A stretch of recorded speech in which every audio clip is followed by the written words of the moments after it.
What's going on, everyone? Welcome back to another episode. This is a unique one, as I think it's my first official one to do at all, let alone in this mannerism that I'm going to do. So here's how this is going to work. We're going to do a review and recap of the entire game of Crash Bandicoot 4. It's about time. Now, I do understand there are some, let's say, skepticism that's going to come from my review, purely because I know I'm going to hear, Sig, you didn't play the flashback episodes. Sig, you didn't play inverted episodes. I'm fully aware. Okay. As I've said before, those can come at a later time, and that can also change the entire ranking of this review as well. However, the goal of my playthrough was to play the initial storyline and the characters that get unlocked, so to speak, in the series. So we did that, we completed that, and that's where this review is going to come into. Right? And again, if you want to see the inverted and the flashback episodes, you need to comment down below, show that you want it, because if you do and we get a lot of call to action for it, then I will absolutely make those episodes and we'll readdress this review. So with that said out of the way, let's dive into what you can expect. All right. So here's how the framework is broken down. All right. So there's going to be a total of 5 categories. Each one's going to get a ranking from 0 to 20, and then we're going to add those all up, and that's going to give us a total of 100 points. And out of the 100 points is going to be where it gets ranked within the classification system. All right. And the classification systems that you see is 95 to 100 is going to be considered a legendary banger of a video game. One, basically, you absolutely have to play this. Like, this is a must-have, must-play. Anyone and everyone can enjoy it. And then we have Cabal approved, 80 to 94. Basically, this is a good game. I thoroughly enjoyed it. I would recommend it. 70 79 is the worth your time slot. That is, it's a good game. It's solid. It may be worth looking into, but it's kind of middle of the road. It's not terrible, but it's not amazing. It's okay. And then we have Wait for Sell, where it's a decent game, but the cost for it does not justify, or the gameplay does not. Like, there's going to be a lot of aspects that just makes it where it's not worth purchasing at full value, so to say. And then that's 55 to 69, and then 0 to 54 is a Cabal warning. Simply put, this game is abysmal. I don't recommend it. I think it's trash. I don't think anyone ever should play this game and just move on with their day. My opinion, and that's all these are. These are my opinions. So again, this is Sig's, that's me, opinion. So let's dive into it. Let's break these all down. All right. This is SigPlaysTV game review of Crash Bandicoot 4. It's about time.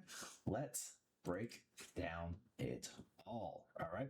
So in the story world category, we need to ask ourselves 4 important questions. Is the story engaging? Are the characters memorable? Is the world building interesting? And did I care about anything that happened within the world? So that seems like a pretty easy thing to answer, correct? So out of gameplay, out of a 20, okay, I think let's back up, okay? Let's stop. Is the gameplay fun? Yes. Or the game fun to play? Yes. The game is incredibly fun to play.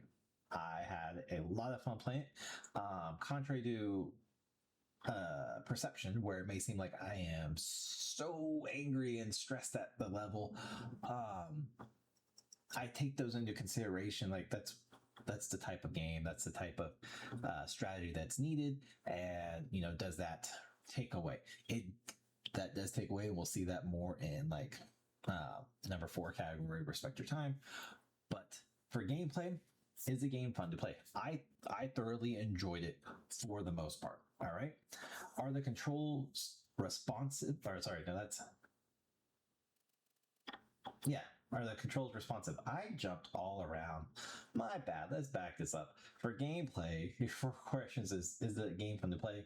Controls responsive, mechanics engaging? Does the gameplay evolve? And is combat platforming puzzle game designs to satisfy? I jumped in the next category completely. That's 100% my fault. Again, first episode. We'll get this nailed down sooner or later, right? All right. So, game fun to play. Yes, it is fun. It's very stressful, very pain in my butt, but I did enjoy it. All right. Are the controls responsive? Yeah, honestly, I'd say a little too responsive. Where if I'm using keyboard. The slightest click of a button can send me too far forward, too far back, too far left, right type thing. So yeah, very responsive. The mechanics engaging, yes. The mechanics in this case would be like the TNT, the nitro, and all the extra little nuances of it. Those are incredibly engaging, and they're also very, very stressful and just absolutely sent me over the rails. The masks are also part of the mechanics as well. That's one of those like, were they engaging? Yes, but they also caused a lot of stress and just absolutely, I hated moments of it, and that will detract from this. Did the gameplay evolve? Absolutely. It went from super simple to very complex, like very, very hard to do, which is good because it's not static, it's not linear, it's very much ebbs and flows, and it makes the gameplay overall very enjoyable to do. The combat, platform, and puzzle design, were those satisfied? Yes, but also like I got so bloody frustrated because of the puzzle, so to speak, of where like, especially like episode 10, where I'm having to use all the masks and traverse a singular level. Not even a single, like a whole section of the level, and it was so infuriating. It made me mad. I did not like it, and I still stand by like that level alone by Toys for Bob Studio was purposely created to just be the biggest pain in the butt, and I didn't like it. I really did not. So that, with all that said, that does kind of muddle the gameplay category for me. All right. However, I will say solidly, the gameplay for Crash Bandicoot 4 overall, I would give it a 17, which is like very good gameplay. It's not outstanding. It's not perfect. There's a lot of things that detracted from it. And again, my opinion, if I'm having to pause and step away from it, it detracts from the overall gameplay. And if you want more like breakdown of it or a deeper breakdown, I'll explain where you can find that at the end of this episode. I promise you. All right, on to story and world. Okay. 4 questions, of which I've already asked. Is the story engaging? Are the characters memorable? Is the world building interesting? And did I care about what happened? This one, honestly, like, is the story engaging? Very much so. Especially with those side character missions where they plug into the final level or the next level after them. So those I found very enjoyable because it made it to the point where like you're not just doing this little like one-off mission and then you're done. No, that mission or level plays into the level after it, and it explains why like there's moments where you see Crash and he has all the question marks or exclamation point. He's like, what? You get to see why he behaved that way, and the bonus levels to me were amazing. I liked them. Again, Neocortex, the last one, is the only one I like to do without, but say that be whatever. Are the character memorable? Absolutely. I mean, this Crash Bandicoot 4. If you grew up in the 90s or late 80s, well, no, this game came out in the 90s. Yeah, it came out in the 90s. So if you lived in the 90s, early 2000s, you played Crash Bandicoot. This was along with like Spyro. These are core games for like my childhood and many others. So are the characters memorable? Yeah, duh. Is the world building interesting? It is. Again, push the frustration to the side. The overall levels and the worlds were built very nicely. Clearly, it was built with some malice to a degree. The devs were like, I'm gonna make sure these players hate their lives. I'm gonna make sure these players hate the game, and they did a really good job of that. They really did. Again, see episode 9 and 10 for that one. And did I care about what happened? Yeah, I thoroughly enjoyed the game. I thoroughly cared about the story arc and the story progression from everybody. It was nice to see that Neocortex was, from Crash's perspective, was an ally at one point, and then secretly, again, from his bonus levels, he was an ally. He was still scheming. So I liked it. I thought that was really good. So with that, let's see, story and world. I honestly, it's not a perfect story. It's not perfect by any means, but it does go. It's beyond strong. It's a very exceptional story. So I would give it an 18 out of 20. Again, my opinion. You're probably going to hear that phrase a lot through this episode. My opinion. I say that because there's going to be somebody in the comment who disagrees, and that's cool. Everyone's welcome to their own opinion. I welcome you to comment down below what you think based upon either the videos you watch me or from your own perspective that you've played. Right. So on the presentation, this is, the graphics, art direction, sound, music, voice, and all that. All right. So again, the questions we need to ask for this are about the graphics. How well were they? The art direction, did everything seem to flow smoothly and cohesively? Sound, music, voice acting, and performance overall. This one seems almost very, I don't want to say easy to answer because that's wrong. Because the whole gist of it is to basically ask, does it accomplish what it was set out to do? And yeah, the whole design, the whole game, the whole artistry, the songs, it was all amazing. It was, to me, perfect representation of Crash Bandicoot from not only what I grew up on, but where we are now. It's nice and very refreshing to be able to go back or play these type of lineage games where you're like, man, this has merit, this has core memories on it. And for that, maybe I'm skeptical, maybe I'm skewed on this, whatever you want to phrase as.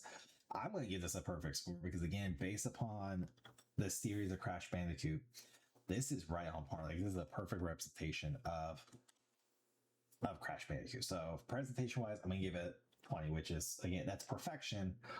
That's not saying it's perfect in the gaming world. I'm saying based upon what to expect from Crash Bandicoot, this is damn near perfect, which is a 20 for me. Like, that's perfect. That's perfect. We're going to get.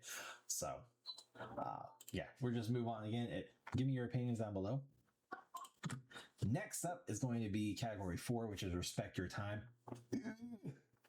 This is going to be the one that probably will not shock too many.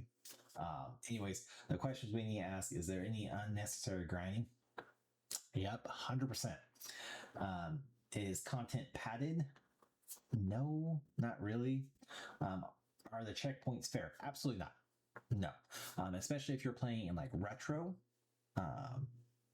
The reason for that is retro, as I said at the top of the series, I switched in episode 9, I think it was, I switched to modern. Retro, you have a set number of lives, and when you run out of the lives, you have to restart that level from the beginning. Whereas modern, you just die as many times as you do, and you always start back from a checkpoint. I don't feel like the checkpoints were 100% fair. There were levels where like the checkpoints were way too strung out between each other, and it was like very difficult moments in between, or even like double stack difficult moments where even a checkpoint right before or in the middle of them would have done wonders for the overall cohesiveness of the game, and for, like, again, the respect of my time trying to play the game. Last one is does progression feel rewarding? For me, I think this is going to be like a null statement, simply because I didn't play this for the diamonds. I didn't play this to a perfect run. I didn't play this to minimize the lives. Like, I played it for the story. So I think we're just going to throw that question out. I have these lists of questions for all this, by the way. Does the game waste the player's time? Absolutely. Absolutely. Sure does. Here's the thing. Episode 6, 9, and 10, you guys see, those are my top 3 episodes where I just struggled. I really did. The Dino level, the Ice Cap level, and the Neocortex level at the end, or the world, sorry, not levels, world. They definitely felt, especially boss fights, they felt wasteful and they felt beyond difficult, that they didn't need to be that bloody difficult by any means. Again, to me, it kind of felt like the developers at Toys for Bob Studio basically said, hey, we're going to make this level so freaking hard that you're gonna want to walk away from it, and we're gonna make it where it's so damn difficult.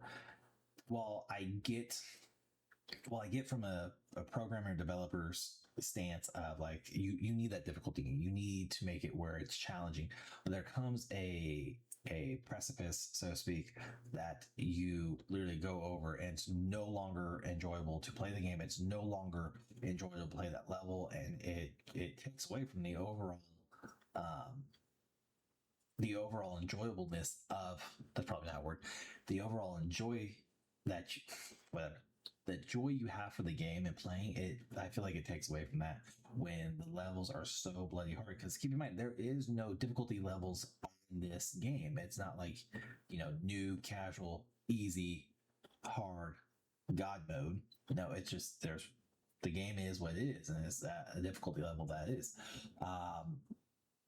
So from my perspective, purely because of 3 episodes, 6, 9, and 10, and the boss fights associated with 6 and 9, or 6 and 10, sorry, I don't feel like devs had any respect at times for you, the gamer or the player of it. But I also don't think it was completely just trashing upon us, so to speak. So for me, I honestly would give this like a middle of the road. I'll give it not middle of the road. Let's go a little bit higher. Let's go for a 13. And the reason why I say that is there's key moments where it definitely felt like they were wasting my time and they were doing it just for giggles, but at the same time, like, it wasn't the whole bloody series. We're gonna up it. We're gonna up it. I'm gonna give it a 15. I'll give it a 15 because again, it's not completely disrespectful, but I had 10 episodes, 3 levels were very difficult. So 30%, I feel like taking 5 points off is a respectful number to give it. So again, for me, 15, simply because of those 3 episodes I told you about, 6, 9, and 10, and the boss fights associated with, like, it was so bloody difficult, so hard, it was enjoyable, and it got to the point where I was downright ready to just be like, screw this, I'm done, I'm going home type situation. So again, my opinion, so I'd give it a 15. I'll bump it up from 13 to 15. All right, and then the last category is the fun category. This is probably the easiest, so to speak, because it's either you do or you don't. There's a little bit of gray area in between. But anyways, the questions I have down that I asked myself is, did I want to keep playing it? Absolutely. Even when I was so out of my mind, frustrated, pissed off to a degree with the game, where I wanted to just have Toys for Bob Studio just disappear. And I was done with it. There's still that desire to finish the game. There was still that desire to play the game. So even the frustration, again, that's why I bumped Respect for Time from 13, 15. Like, it's still enjoyable. It was frustrating beyond belief. But yeah, so it's an enjoyable game. I do acknowledge that aspect. Did I think about it when I was not playing? Me? Not so much. I don't, like, there's very few games I'm like, I gotta go back and play this. I have to play this. I don't typically have that. Now, granted, I played this entire game series in a matter of 3 days. And in those 3 days, I absolutely was like, hey, I need to go back and play so we can do the recordings. But it wasn't so much because I wanted to play the game, because like it was like this, like an itch. No, it was more of a, let's do this because XYZ for myself. Would I replay this? Yeah, absolutely. Would I play on retro? Yeah. But like I said, I would replay it. If you want like the inverted or the flashbacks, I would go back and play that. You just have to comment down below. Let me know if there's enough call to action for it. Absolutely. Is this a game I'm going to like replay right away? No. This is going to be one of those, like, I would go back after a few months and be like, you know what, that game wasn't so bad. Let's see if I still hate it. If you catch my drift. And did it create memorable moments? Yeah, like it. From the perspective of playing all the other Crash Bandicoots and having this wrap up the way it did, I enjoyed it. I thought it was very, very good. I thought it was very fun overall. And this isn't going to be a perfect 20 by any means. Very few games, like I said, are going to get a perfection on the fun factor. That's simply because very few games make me make me think I need to play it when I'm not playing it. So, but it's going to get as close as it could possibly get. We're going to give it an 18 out of 20. So there, I mean, that's that. All right. So we will go back over and we will cover all of those real quick so you understand. So gameplay got a 17 out of 20. And again, this is purely because while it wasn't perfect, it was very fun, very engaging. It was well designed, well orchestrated, so to speak. Story and world, again, same concept. The story was captivating. It played in line. It continued the series of Crash Bandicoot. It wrapped up very nicely. The worlds were built very very well, which leads into the presentation, which got, and again, for me, the presentation was 100% on par with Crash Bandicoot. A couple modern twists to it, but still, it was on par. Like I didn't see anything inside the game that I was like, that's not Crash Bandicoot. Like, why is this in here? So, absolutely loved it. Presentation was amazing. It was perfect. Respect for your time got 15. I still don't think they were. And again, I bumped it from a 13. I could have gone down as low as 11, because there was. Yeah, I play on retro. There was enough levels that I wasted tons of time on.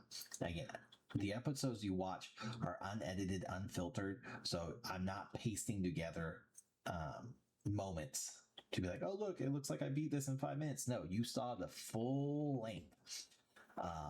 With the exception of 2, where I put in like a break because I stepped away for like an hour or 2. I said, "This, I'm done."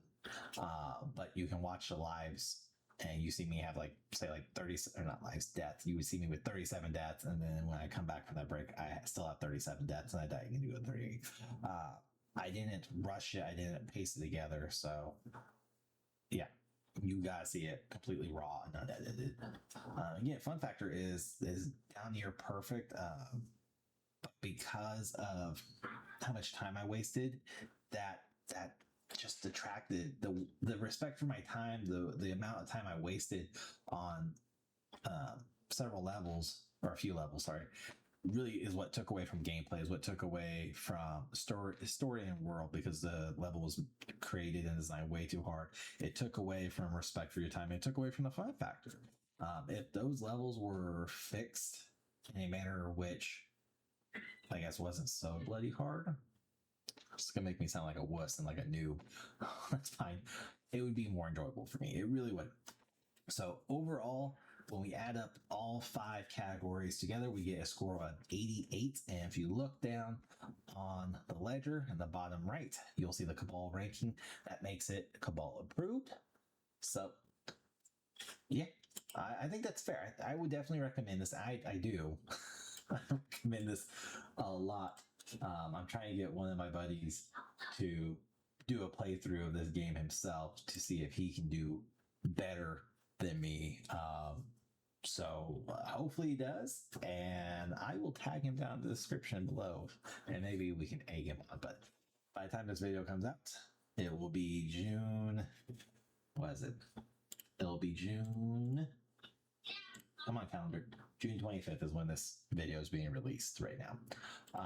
So hopefully he has it. I'm going to tag him. And I'm going to comment and tag him. And you all tag him too. So, but there you have it. A score of 88. Cabal approved. I feel like that's good. I'm going to be honest with you. I don't think we're going to have a lot of legendary bangers. I think we're going to have a few far in between, but I don't think we're going to have a lot. Now, on to the special announcement, so to speak. All right. So I am currently working on and again, this is more like a back burner type project, because you'll see. Anyways, back burner project. I'm working on something called the Cabal Archives in conjunction with these reviews. And basically how it's going to work is exactly how it should sound like it does.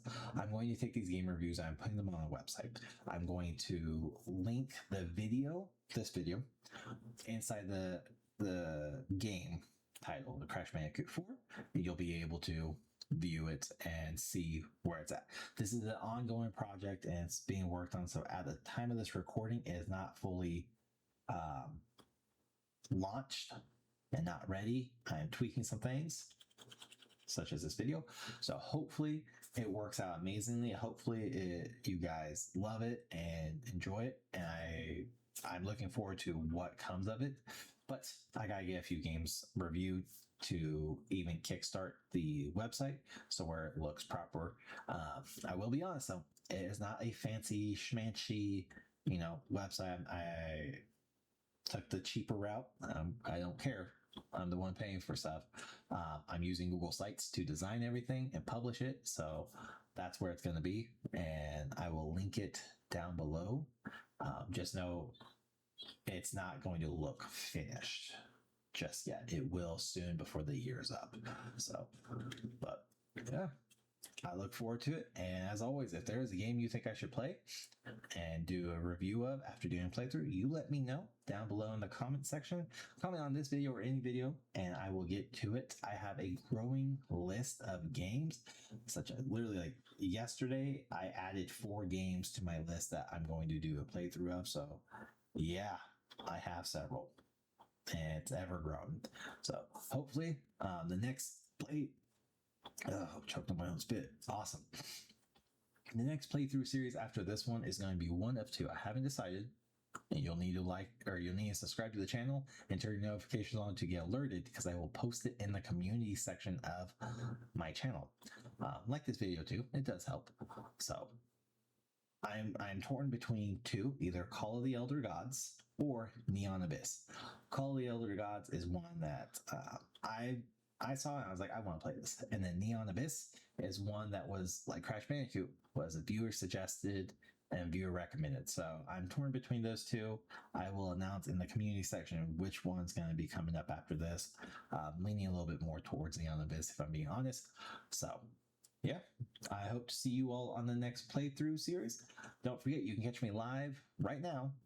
You can catch me live on Tuesdays and Thursdays around 9 p.m. Central Time, which is 10 p.m. Eastern and 7 p.m. Pacific. We do just Warzone with a couple buddies, and we just sit out and relax and chill out as much as we can for that abusive game. Call of Duty full of cheaters. It's a joke. It's not a joke.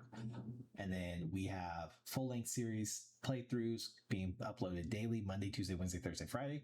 And then you're going to see YouTube Shorts uploaded all week long, along with daily uploads will be the community section. You're going to see a new post every day. They're going to range from quizzes to did you knows to just fun little that's called fun little fact. Did you know? I was going to repeat that twice. To like opinions and so many more. Like I have a whole slew. I have the rest of June strung out on there. I had the rest of July strung out on there too. So there's a bunch of it. And then we do Cabal check-ins as well, where when that post goes live on the community section, you'll be able to post your channel, whether it's on YouTube, Twitch, Kick, TikTok, Rumble, wherever you're live, where you posting a lot of content on the Cabal check-in post, you'll be able to post your content there, your link to it. On top of that. Also, if you're wanting to be a bigger member of the Cabal family, just outside of being a subscriber to this channel, which is the quickest way to join, you can drop down into the description, look for the Discord server called the Glitch Cabal. There's a link there. That is a location or a server which everyone's welcome, 18 or older, and you can post your links. You can post when you go live. You can post your content. You can chat with other people. We just get to have fun and network with each other. This is a growing community. It is a slow but steady process, and it's coming along. So if you join, you're like, man, there's only like 15 people in here. There's only like 60 people. It's all a work in progress. Everything good, everything worth the damn takes time, and I'm okay with that. So there you have it. first review is in the books for SigPlaysTV for the video game Crash Bandicoot 4. Again, we gave it a score of 88. Cabal approved. And y'all, I do recommend this game. I really do. And if you play it, I ask you this. If you play this game, whether after this comes out or before, I want you to keep track of your deaths. I want to know, how many deaths did you get? Because, little fun fact, and we'll wrap this episode up. Little fun fact, I took tally of all my deaths. A rough tally, I'm going to be honest with you, because there's a few I probably did not catch, which is bound to happen. For the entire game, all 13 episodes, 10 story episodes, 3 bonus episodes, I died a grand total 628 times, roughly. Give or take, probably 10.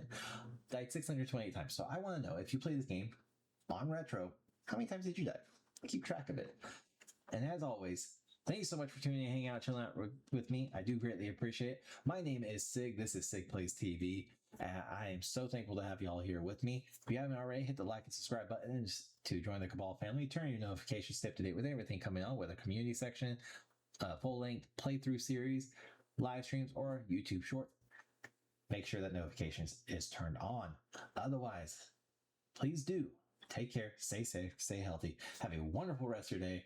My name is Sig. This has been wonderful. I will catch you on the next video. Till then, take care, everyone.